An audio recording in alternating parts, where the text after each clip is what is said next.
Malam itu, hening begitu pekat, hingga desiran angin pun terdengar seperti bisikan maut. Di perkemahan Pandawa yang tersembunyi di balik pepohonan hutan, hanya suara jangkrik dan gemerisik dedaunan yang menemani. Di kejauhan, obor-obor kecil menyala redup. Cahaya oranye bergetar diterpa angin malam, memberi bayangan panjang pada tanah yang dingin dan lembab. Drupadi berdiri di depan tenda besar berwarna coklat tanah. Wajahnya pucat, mata berkaca-kaca. Ia menatap langit penuh bintang sambil berbisik lirih. Ya Tuhan, lindungi kami, dan lindungi anak yang akan lahir malam ini.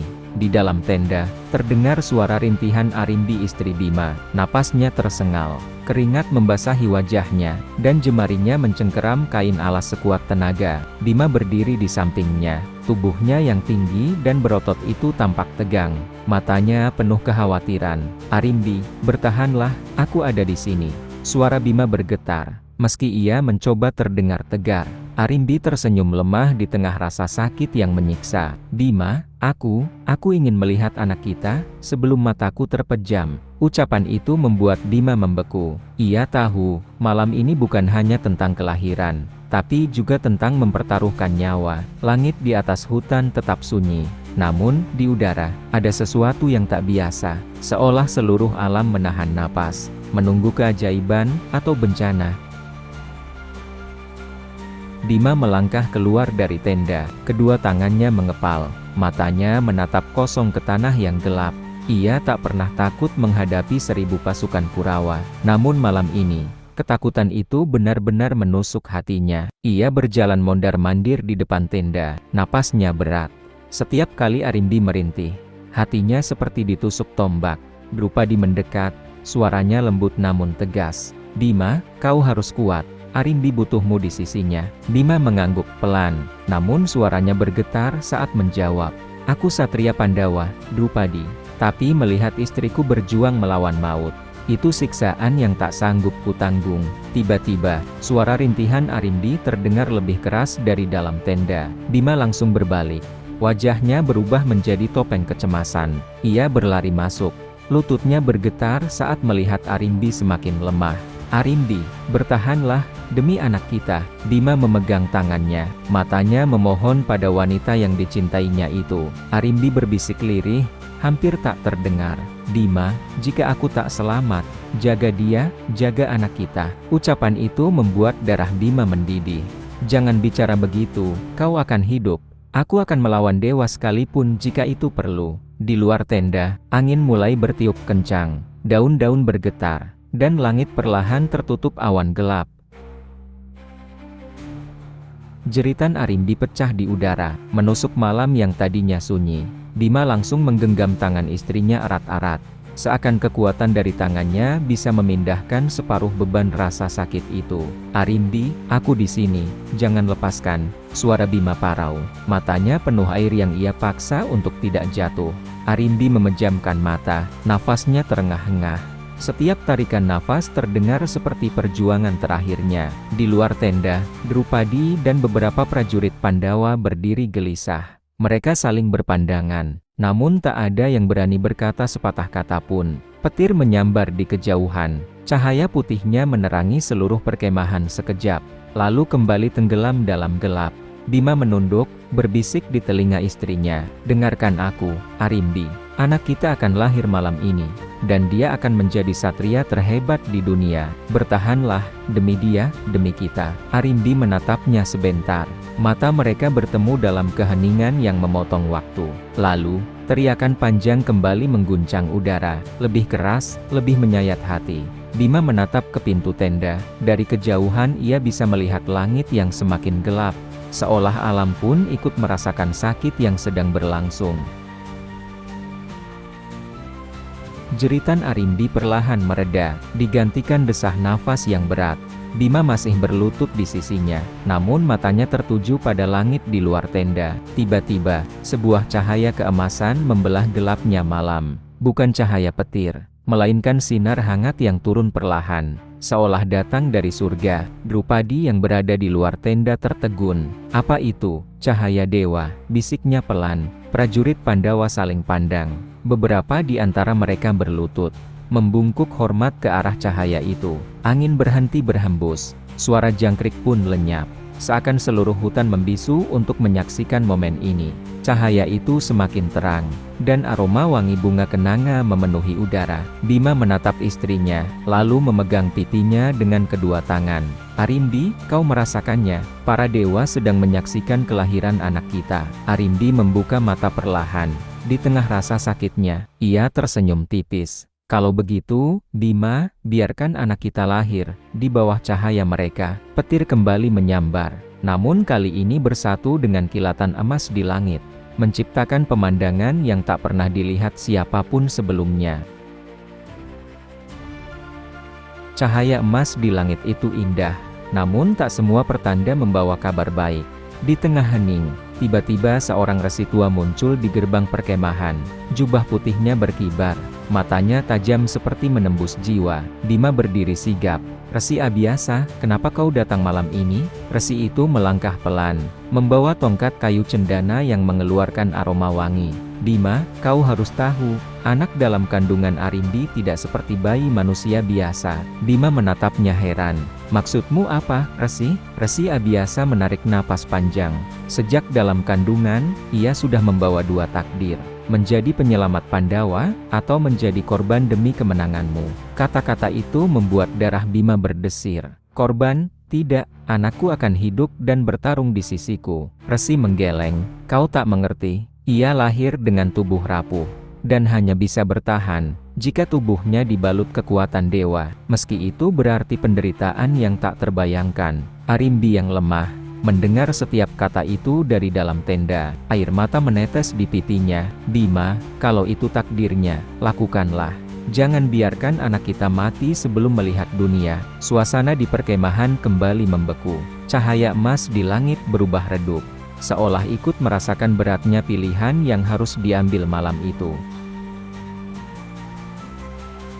Bima terdiam di depan Resi Abiasa. Kata-kata tentang pengorbanan itu berputar di kepalanya, menusuk hati lebih tajam dari senjata apapun. Ia melangkah masuk ke tenda, melihat Arimbi terbaring lemah.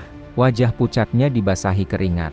Bima berlutut di sampingnya, kedua tangannya memegang tangan Arimbi erat-erat, seolah takut kehilangan kehangatan itu selamanya. Arimbi, suaranya bergetar. Aku ini satria, aku bisa menghancurkan pasukan musuh dengan tanganku.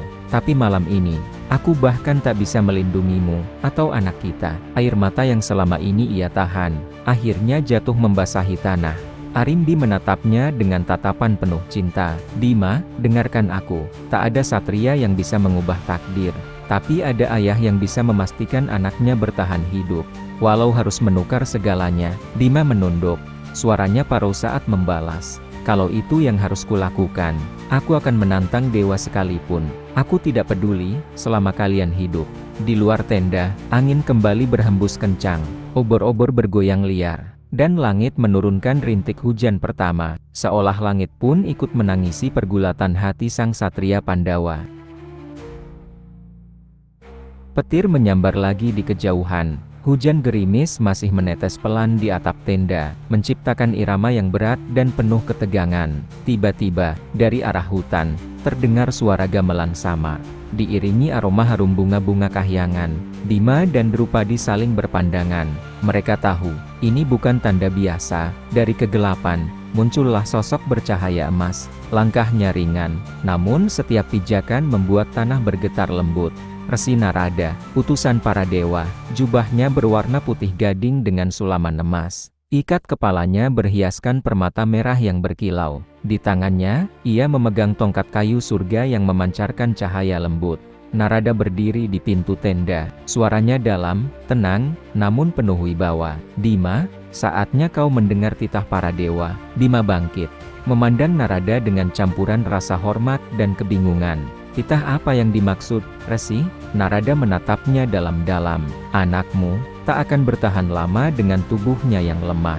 Satu-satunya cara adalah menempanya di kawah candra di muka. Api para dewa akan membentuknya menjadi satria yang tak terkalahkan.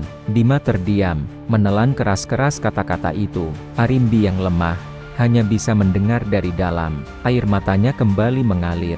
Narada melanjutkan, Pilihannya hanya dua, Bima, tempa dia dengan api para dewa, atau biarkan dia mati sebelum sempat menatap dunia. Hening menyelimuti perkemahan Pandawa. Keputusan itu akan mengubah sejarah. Hujan telah reda, namun udara masih berat oleh aroma tanah basah dan wangi bunga kahyangan yang dibawa Narada. Bima berdiri di depan tenda, kedua tangannya terkepal. Keputusan telah diambil. Ia menatap Narada dalam-dalam. Kalau ini satu-satunya cara, lakukan. Selamatkan anakku. Narada mengangguk pelan. Bima, ritual ini bukan hanya ujian untuk anakmu, tapi juga ujian untuk hatimu. Tidak ada ayah yang siap mendengar jeritan anaknya dibakar api para dewa. Bima menarik napas panjang.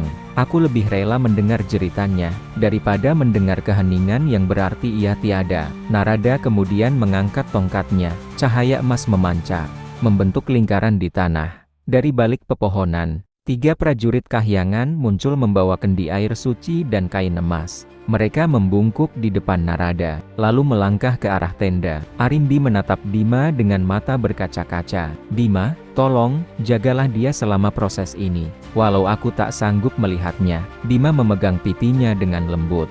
Arimbi, aku janji, aku akan berada di sisinya sampai napas pertama yang ia hirup, dan sampai napas terakhirku. Narada menggerakkan tongkatnya sekali lagi.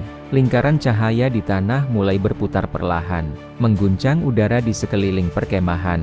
Hening berubah menjadi getaran mistis. Ritual penuh nyawa akan segera dimulai. Lingkaran cahaya di tanah berputar semakin cepat. Udara mulai panas, seperti napas raksasa yang sedang menghembuskan api. Narada mengangkat tongkatnya tinggi-tinggi. Bima, bawa anakmu ke tengah lingkaran. Bima menoleh pada Arimbi. Wanita itu mengangguk pelan, meski air matanya tak berhenti jatuh. Dengan hati-hati, Bima menggendong bayi mungilnya yang baru lahir. Tubuhnya begitu kecil, kulitnya pucat, dan napasnya nyaris tak terdengar. Anakku, maafkan ayah. Bima berbisik lirih sambil memeluknya erat. Begitu kakinya melangkah ke dalam lingkaran, tanah bergetar. Cahaya emas berubah menjadi merah membara. Dari pusaran itu, muncul lidah-lidah api setinggi manusia. Besi cair mulai berputar mengelilingi bayi itu, seolah ingin membungkusnya. Bayi mungil itu menangis keras. Tangisannya menusuk hati setiap orang yang mendengar. Bima berlutut, memegangi tubuh anaknya agar tetap berada di tengah pusaran. Tahanlah, nak, ini untuk hidupmu. Narada melantunkan mantra, suara beratnya bercampur dengan gemuruh api. Besi cair itu mulai menempel di tulang sang bayi, membentuk kekuatan yang tak dimiliki manusia biasa. Setiap kali besi itu menempel, bayi itu menjerit. Bima memejamkan mata, air matanya mengalir deras. Namun ia tak melepaskannya. Malam itu, di tengah api dan besi, lahirlah fondasi seorang satria yang kelak mengguncang dunia.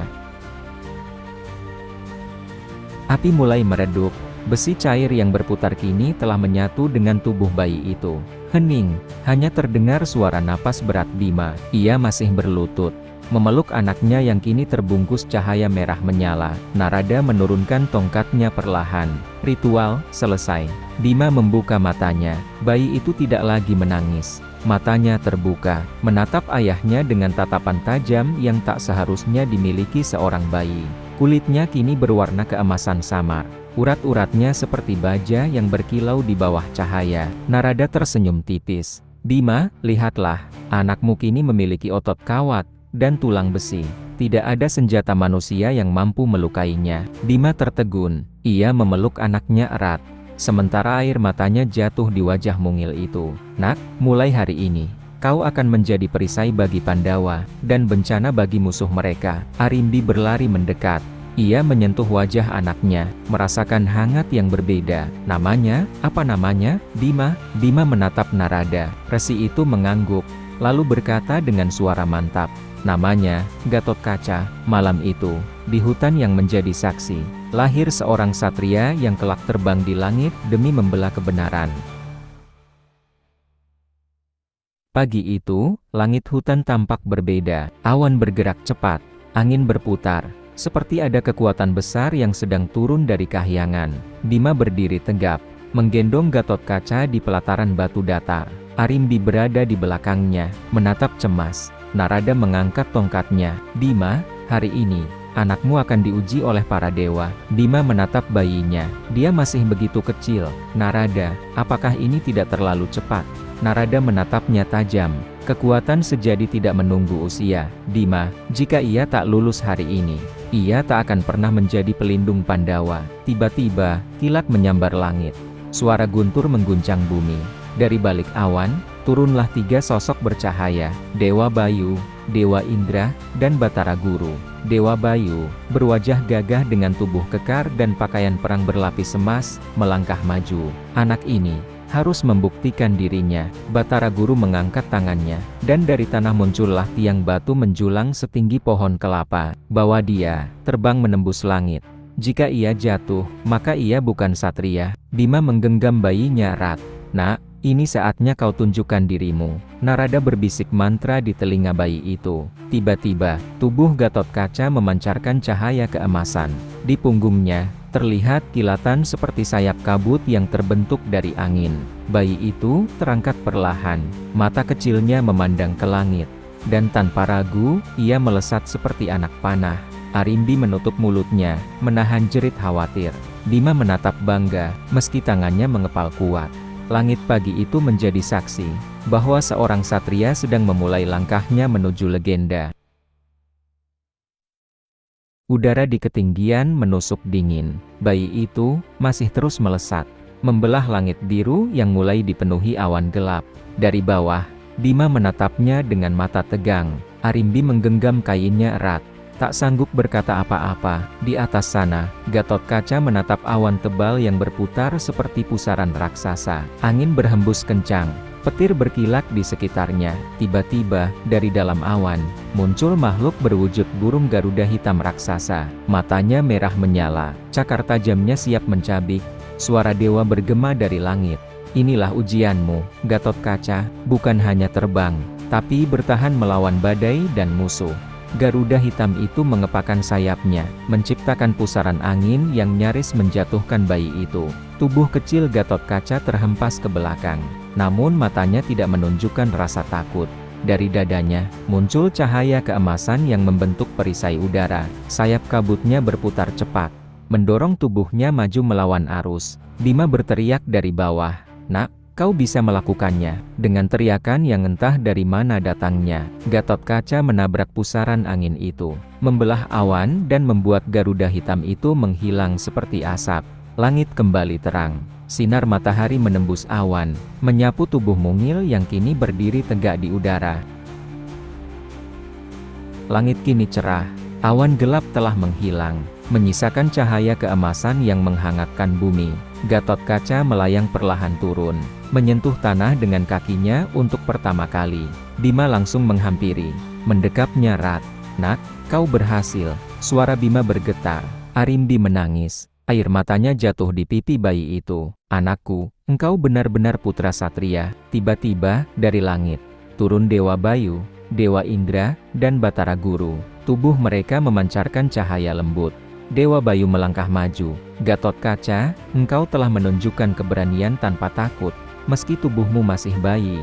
Dewa Indra mengangkat tangannya. Petir membentuk sebuah tombak kecil bercahaya perak. Inilah Kontaswara, tombak angin petir, senjata yang hanya bisa digunakan oleh mereka yang berjiwa satria. Batara Guru mengangkat kedua tangannya. Di telapak tangannya, muncul sebuah jubah perang berwarna hitam legam, ringan namun tak tertembus senjata. "Dan ini, Antakusuma, pakaian sakti yang membuatmu dapat terbang tanpa lelah." Narada tersenyum bangga. "Mulai hari ini, kau dikenal sebagai otot kawat tulang besi, pelindung Pandawa, penopang langit negeri ini." Angin berhembus pelan, burung-burung kembali berkicau. Namun di hati Bima dan Arimbi, mereka tahu, ini baru awal dari perjalanan panjang putra mereka. Angin kembali berubah arah. Langit yang tadi cerah, perlahan tertutup awan tipis berwarna merah senja. Para dewa masih berdiri di hadapan Bima, Arimbi, dan bayi Gatotkaca. Namun wajah mereka kini lebih serius. Dewa Bayu menatap ke arah timur. Waktu akan berjalan cepat, dan saat itu tiba, putra ini akan memikul beban langit dan bumi. Bima mengerutkan kening. Beban langit, Apa maksudnya, Dewa? Dewa Indra menatap bayi itu dengan sorot mata tajam. Akan datang perang besar, yang mengguncang seluruh jagat. Darah akan mengalir. Jeritan akan memenuhi medan laga. Arimbi memeluk Gatotkaca lebih erat. Tidak, dia masih begitu kecil. Batara Guru mengangkat tongkatnya, membuat kilatan cahaya emas membentuk gambaran di udara. Tampak bayangan para satria Pandawa dan Kurawa bertempur. Api menyala di mana-mana, dan di tengah medan perang, Gatotkaca berdiri, memegang tombak petirnya, melawan pasukan raksasa sendirian. Hari itu akan datang, Bima, dan ketika tiba, kau harus merelakan putramu, meski nyawanya menjadi taruhan. Bima menunduk, kedua tangannya mengepal, air matanya jatuh di tanah. Jika itu demi Pandawa, maka darahku, bahkan darah anakku, akan menjadi persembahan untuk Dharma. Para dewa mengangguk perlahan, lalu cahaya mereka perlahan memudar, meninggalkan keheningan yang hanya diiringi desir angin. Keheningan turun, namun hati Bima masih bergetar hebat. Ia menatap wajah mungil Gatotkaca, wajah polos yang belum mengenal pahitnya dunia. Tangannya mengelus pipi bayi itu, perlahan namun penuh makna. Nak, dengarkan kata ayahmu. Bima mengangkat wajah ke langit. Matanya menatap sisa cahaya senja yang memudar. Suaranya menggelegar, namun di balik itu, terselip getaran hati yang dalam. Demi Dharma, demi kebenaran, aku akan membesarkanmu menjadi satria sejati. Bukan hanya kuat di otot, tapi teguh di hati. Arimbi menunduk, air matanya tak terbendung. Bima melanjutkan, dan jika kelak tiba hari itu, hari di mana darahmu harus tertumpah di medan perang, aku akan merelakan, karena kita lahir untuk melindungi, bukan untuk bersembunyi. Angin bertiup kencang, seolah merespon sumpah itu. Awan di langit perlahan membentuk siluet seekor burung Garuda, melambangkan kebebasan dan keberanian. Narada yang sedari tadi terdiam, tersenyum tipis sambil berkata lirih. Sumpah itu akan tercatat, di bumi, di langit, dan di hati para dewa. Bima menunduk pada putranya, menatapnya dalam-dalam. Mulai hari ini, kau bukan hanya putra Bima, kau adalah penopang langit. Gatotkaca, dan di tengah heningnya hutan, terdengar suara bayi itu, menangis. Namun tangisnya terdengar seperti pekik seorang satria, yang kelak namanya akan menggema di seluruh jagat.